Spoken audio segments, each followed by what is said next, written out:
Karen Miller with your BillingsWorks Employee Engagement Through Change mini-series, again with Zen Perry and Karen Gross.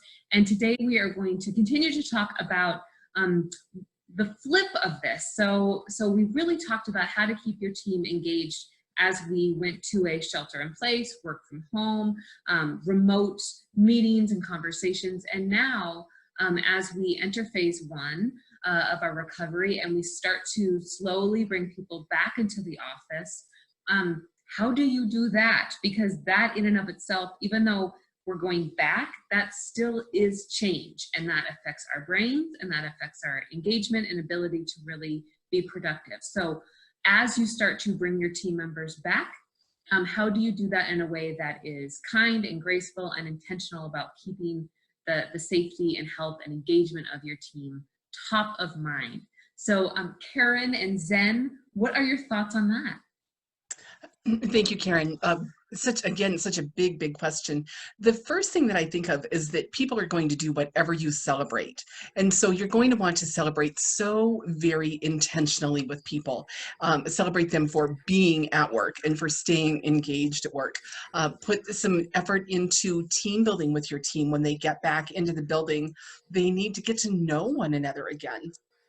So being very intentional about those efforts, I think, is going to be hugely important, as well as just giving them space to go through the process of figuring out how to work in the office while worrying about their kids at home. There's a lot of things that are going on for them.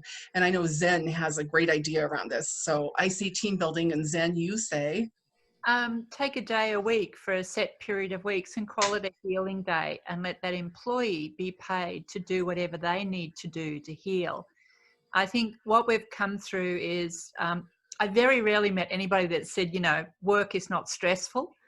And then they were asked to quarantine at home, which was another layer of stress. And all we've all been doing is actually trying to figure out how to keep all this in juggle and balance, and it's not always successful. And now with the thought of returning to work, I think out of respect for the experience, taking one day a week for a set number of weeks as a paid employee to heal in the manner that makes sense for that employee.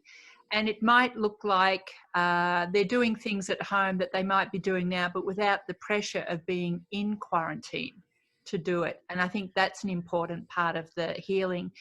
And if that can be honoured, then when they do come back to 5 days a week, it's a different world and a different employee. And I think we all gain from the experience in a really good way. Yeah.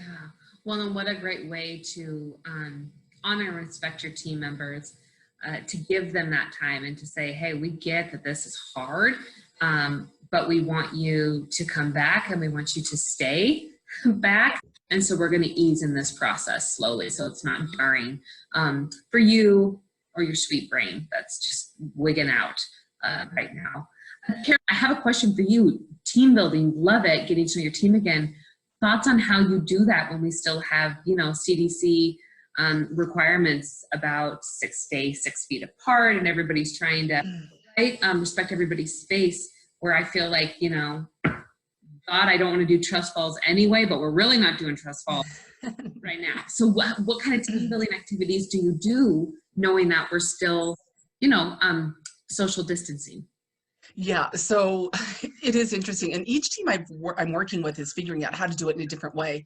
Some of them are actually going to paint side by side with masks and gloves, and that seems crazy. So just, you know, being aware of all of that.